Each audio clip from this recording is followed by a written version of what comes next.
much, Lindsay. Now we want to go to Jason Valentine. He's been in the middle of it all night long, watching it unfold, and he joins us live now. Jason? Thank you, Karen. Things are starting to calm down a little bit. There are still a few protesters out on the street right in front of the mosque out there, and police say they'll let those people stay out there as long as they have energy to do so. Thus far in the night, no arrests. At its largest, this protest, about 200 people on each side.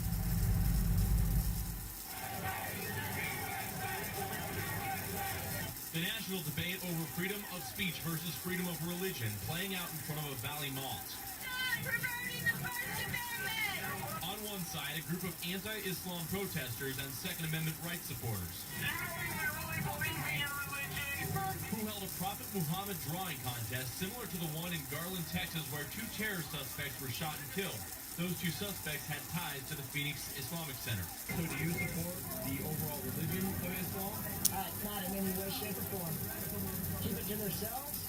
Keep it to themselves. I see Islam as a cult.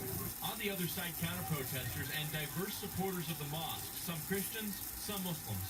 We're a religion of peace. I think this is more of a hate. I think that's their hating against freedom of religion. There were threats of violence leading up to the protest, prompting Phoenix police and the FBI to take extra precautions. Surveillance cameras on light poles, monitoring social media, roads blocked off, and eventually police in riot gear separating the 2 groups. There was a definitive point where we separated the group because we felt there were going to be physical confrontations. While there was much animosity, evening prayers at the mosque were safe and protesters went home safe too. Now, on a side note, Phoenix Police Chief Joe Yonner was here walking the line of protesters with his rank-and-file officers, a show of support for their professionalism handling this potentially volatile situation. Live in Phoenix, I'm Jason Valentine from ReTV. Peaceful for now. Great job out there tonight. And you know, tonight we spoke to the man who organized the event. John Wittheimer says he's been getting threats since this all went public. I'm going into hiding for a while. All right, ISIS posted my address. My family's already way off the radar. And they called for lone wolf attacks. I've had a few of these individuals over here that are saying they're going to murder me and all that stuff. You know, we asked the police about the threats against Wittheimer, and we've not heard back. So Islamic leaders here in the Valley, they were concerned about today's rally because they don't believe this type of demonstration will help relations between the 2 sides. You have to counter hate. Get the fuck out. Or the haters win. Now you brought your hate over here to destroy motherfuck you and your prophet, bitch. Muhammad taught us. And you cannot draw that in a cartoon.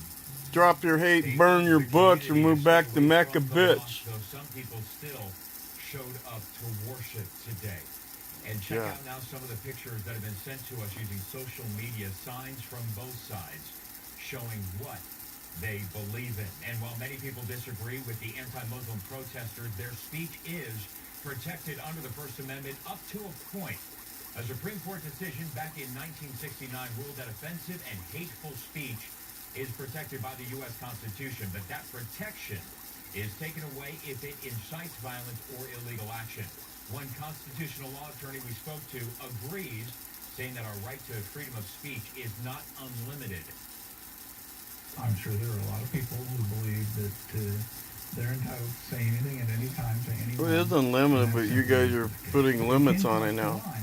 When the people who are making the outrageous statements incite others or themselves to violence, and the threat of violence is direct and serious. He adds that the First Amendment protects a lot of, quote, very stupid speech. You know, even the White House was keeping a close eye on the situation here and also weighed in on the protests. Expressions that are offensive, that are distasteful, and intended to sow divisions in an otherwise tight-knit, diverse community like Phoenix cannot be used as a justification to carry out an act of violence. He added the administration has been in touch with law enforcement here in Arizona just in case things got out of hand.